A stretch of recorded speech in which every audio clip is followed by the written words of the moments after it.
Selamat malam pemirsa TG News, kembali lagi di channel HM TG ITS. Oke, selamat malam teman-teman dimanapun berada. Nah, kali ini kita kedatangan tamu yang sangat spesial nih. Sebelum kita berkenalan dengan tamunya, saya sendiri ingin memperkenalkan diri terlebih dahulu. Saya sendiri Zikra dari Hubul MTG, Angkatan 2018.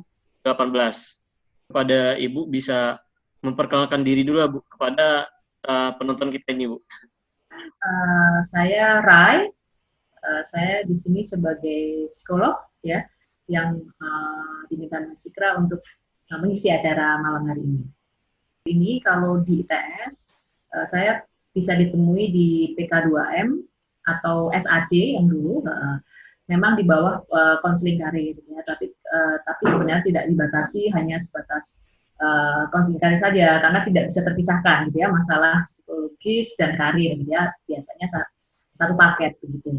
Itu kalau di ITS gitu ya. Tapi di luar ITS saya juga bisa ditemui di kebetulan juga masih di layanan di perguruan tinggi, di layanan psikologi kampus UNER seperti itu.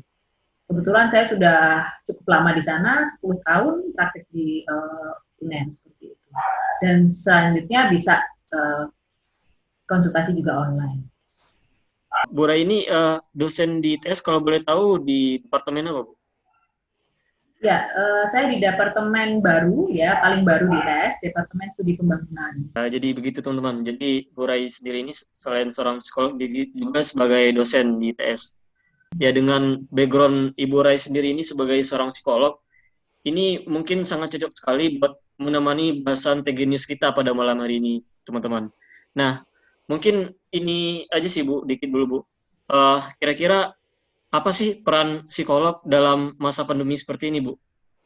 Peran psikolog selama masa pandemi pastinya turut mendukung gitu ya masyarakat gitu ya pada umumnya untuk memiliki kesehatan mental yang tetap prima gitu ya, karena memang situasi pandemi ini secara umum gitu ya pasti akan mempengaruhi kondisi psikologis masyarakat seperti itu.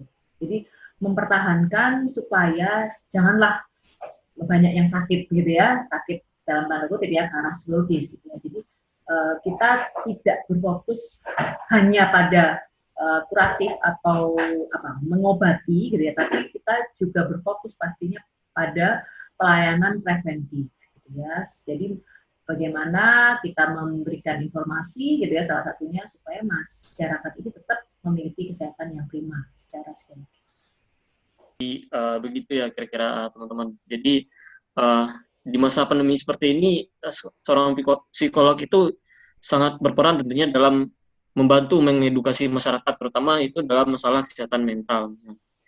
Ini Bu, saya juga pernah mendengar sebuah istilah selain psikolog itu ada psikiater Bu. Nah kira-kira itu bedanya gimana Bu? Ya, sebagai mahasiswa, ini tayangan untuk mahasiswa ya pada umumnya ya, mestinya bisa membedakan antara psikolog dan psikiater gitu ya. Nah, perbedaan utamanya ya, psikiater itu uh, merupakan gitu ya profesi yang lahir dari fakultas kedokteran atau profesi kedokteran yang mengambil subspes atau spesialis gitu ya, mengambil bidang spesialisasi di bidang kejiwaan. Nah, mereka disebut sebagai psikiater. Jadi mereka sekolah dokter umum dulu, baru mengambil spesialis kejiwaan. Kalau psikolog itu adalah memang dari sejak S1-nya itu sudah mengambil bidang psikologi. Jadi spesifik dan kemudian harus mengambil S2 profesi. Jadi S2 psikologi itu belum tentu psikolog karena ada pendidikan profesinya yang harus diambil. Nah, secara praktik kita sebenarnya bukan bersaing tapi berkolaborasi dalam menghadapi atau menangani kasus gitu ya atau klien. Nah, peranannya memang berbeda dalam hal terapi khususnya ketika psikiater itu mereka berhak ya untuk memberikan bukan psikoterapi, maksudnya terapi secara farmakologi, gitu ya, memberikan obat-obatan yang seperti itu adalah ranahnya psikiater. Psikolog tidak boleh memberikan pengobatan. psikolog melakukan atau memberikan treatment dengan terapi psikologis dan terapi perilaku. Biasanya psikolog itu akan bisa menangani klien, terutama yang berhubungan dengan kejiwaan, ketika sudah dipegang oleh psikiater dulu. Karena kalau dalam tanda kutip ya, orang kalau sudah mengalami gangguan kejiwaan yang parah, itu tidak bisa diajak ngomong biasa kan. Nah, itu harus mendapat treatment farmakologi dulu, entah itu lewat suntikan, lewat obat, mereka sudah tenang, sudah siap secara kognitif untuk dilakukan diskusi atau melakukan konseling gitu ya, baru itu ditangani oleh psikolog. Tapi mudah-mudahan kalau mahasiswa nggak sampai apa yang, kalaupun langsung pergi psikiater nggak masalah gitu ya, tetapi mudah-mudahan tidak sampai dalam taraf atau dalam level yang parah lah ya, kalau punya masalah. Dijelasin cukup detail sih sama Bu Raini mengenai apa itu psikolog dan psikiater sendiri. Nah, jadi sebenarnya itu ya berkolaborasi. Jadi ada perannya masing-masing lah intinya. Tadi kan juga udah sempat menyinggung mengenai kesehatan mental, Ibu. Sebenarnya apa sih Bu, kesehatan mental itu, Bu? Ya, pastinya kondisi psikologi seseorang gitu ya, ketika orang itu mampu melakukan aktivitas gitu ya, dalam berbagai setting, sehingga seseorang itu menjadi produktif, seperti itu. Nah, orang dikatakan kualitas kesehatan mentalnya bermasalah gitu ya, atau mengalami sakit gitu ya, ketika mereka tidak lagi bisa berfungsi sesuai dengan peran seharusnya. Apakah itu anak-anak, apakah itu seorang remaja, apakah itu seorang yang sudah dewasa. Bahasa kesehatan mental itu umumnya gitu ya. Nah, banyak turunannya dalam definisi seperti misalnya stres yang paling ringan ya, sampai dengan depresi dan lain-lain. Itu sebutan gangguannya.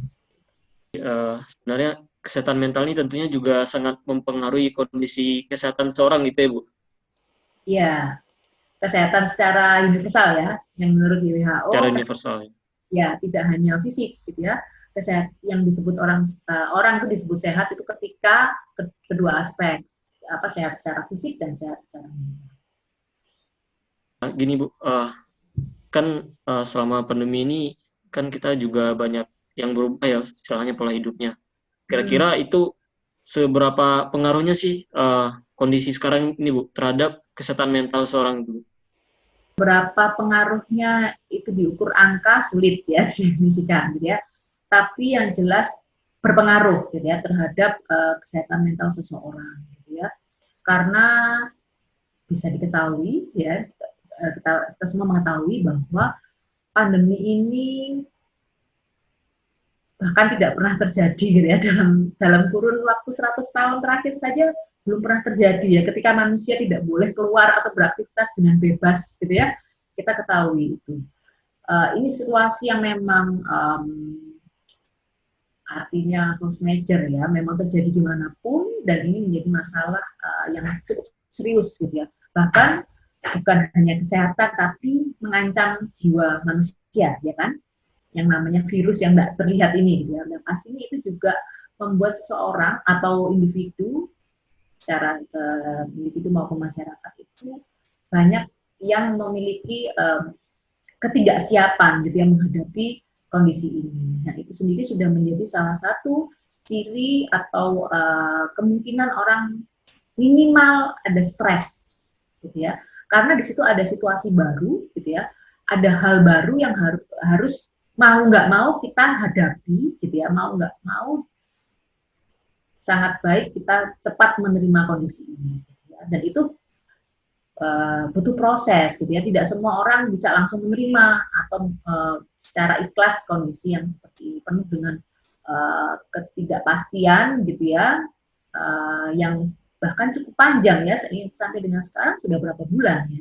Ini suatu peristiwa yang cukup pasti besar pengaruhnya terhadap umat manusia. Tidak hanya di Indonesia kan, seluruh dunia, gitu ya, secara global. Berarti ini merupakan istilahnya keadaan yang wajar ya Bu?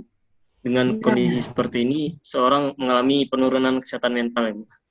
Ya, artinya begini, situasi ini yang tidak pernah terjadi, gitu ya, ini menjadi sesuatu yang normal saat ini. Mau nggak mau, inilah yang normal gitu ya. Dengan kondisi kita harus pakai masker kemana saja, di mana saja, gitu kan.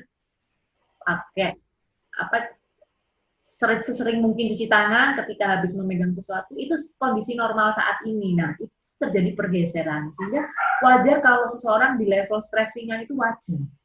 Nah, jadi kita yang menggeser tingkat kewajarannya. Mempengaruhi, tapi seberapa kemudian kita mampu beradaptasi dengan ini semua. Tugas kita adalah melakukan penyesuaian dan adaptasi terhadap situasi saat ini. Nah, yang tidak berhasil melakukan adaptasi itulah yang akhirnya menuju ke masalah yang lebih serius tentang kesehatan mental ini. Waktu awal-awal pandemi ini banyak, ini sebuah studi kasus Ibu, banyak masyarakat yang mengalami panic buying Bu. Kenapa? Oke, panic buying. Iya, panic buying. Jadi apa-apa dibeli gitu Bu. Nah, kira-kira menurut Ibu sendiri nih, kira-kira apa sih yang mempengaruhi pola pikir tersebut gitu Bu? Iya, karena tadi situasi ini situasi yang tidak pernah terjadi. Banyak orang yang memprediksikan macam-macam gitu ya, sesuai dengan pola pikir mereka gitu ya. Khawatir tidak ada suplai makanan yang cukup gitu ya untuk kelangsungan sekian waktu ke depan, sehingga orang mengamankan diri mereka masing-masing gitu ya. Jadi ya ini dinamika ketika terjadi suatu transisi situasi seperti itu. Tapi dengan edukasi dan sosialisasi misalnya dari pemerintah pastinya ya ini bisa dikendalikan gitu ya. Khususnya ketika waktu di awal-awal terjadi lockdown gitu ya, kalau di Indonesia tidak dilakukan itu, tapi dengan PSBB, pembatasan sosial berskala gitu ya, itu diantisipasi supaya tidak terjadi seperti di negara-negara lain ya, terjadi kerusuhan karena ya, rebutan makanan seperti itu ya. Di sini sebenarnya kita juga membutuhkan peran dari pemerintah sendiri ya Bu, untuk mengatasi istilah yang namanya panic buying nih Bu. Ya, dalam rangka pastinya pemerintah ini peran besar ada di pemerintah gitu ya, dan kita semua pastinya ya untuk kalaupun Anda sebagai mahasiswa itu juga bisa berperan gitu ya atas kebijakan yang sudah diberikan oleh pemerintah, sehingga tidak terjadi gejolak yang luar biasa di masyarakat gitu ya, termasuk menghindarkan masyarakat dari was-was tadi atau ketakutan yang berlebihan, sehingga itu berhubungan dengan kesehatan mental masyarakat pada umumnya. Selanjutnya ini sih Bu, selama pandemi banyak oknum yang memanfaatkan media sosial seperti menyebarkan berita hoax dan sebagainya Bu. Apakah kondisi seperti itu juga mempengaruhi kesehatan mental seorang Bu? Ya, pastinya gitu ya. Mungkin saya mau jelaskan gitu ya, kenapa orang itu masyarakat kita saat ini ya banyak yang menjadi khawatir, panik, cemas gitu ya. Tidak lain karena terpapar informasi yang mungkin lebih banyak yang hoax tadi atau yang keliru, sehingga mereka mendapat informasi yang tidak tepat yang membuat orang justru terpicu untuk menjadi lebih khawatir gitu ya. Jika memang informasi yang kita terima itu adalah informasi-informasi yang benar, memang berita-berita tentang COVID sendiri memang mengerikan gitu ya, tetapi ditambah hoax itu makin mengerikan gitu ya, sehingga membuat orang menjadi banyak khawatirnya seperti itu. Jadi memang yang bisa kita sarankan kepada masyarakat pada umumnya memang membatasi atau bahkan istilahnya social distancing media gitu ya, media social distancing. Maksudnya membatasi jumlah gitu ya kita untuk mencari informasi yang terlalu berlebihan, karena bagaimanapun yang berlebihan itu tidak baik, diimbangi dengan berselancar ya hal-hal yang bisa mendukung produktivitas gitu ya, mulai dari hal-hal yang menyenangkan gitu ya, misalnya dari hobi bisa menjadi hal yang mendatangkan rezeki misalnya, hal-hal seperti itu yang justru kita bisa tingkatkan ya, artinya berimbang lah ya gitu. Jangan malah lebih banyak yang hanya berita negatif, apalagi yang terlalu ekstrim. Kita bisa membatasi dan mengisi dengan kegiatan yang lebih positif ya Bu. Nah, otomatis dengan kita punya beragam aktivitas gitu ya, beragam kegiatan gitu ya, itu bisa menggeser sekian waktu kita berpikir tentang hal-hal negatif tentang COVID. Artinya cemasnya menjadi berkurang karena apa? Kita sibuk dengan kegiatan yang lain. Gitu ya, itu termasuk salah satu mempengaruhi ya Bu.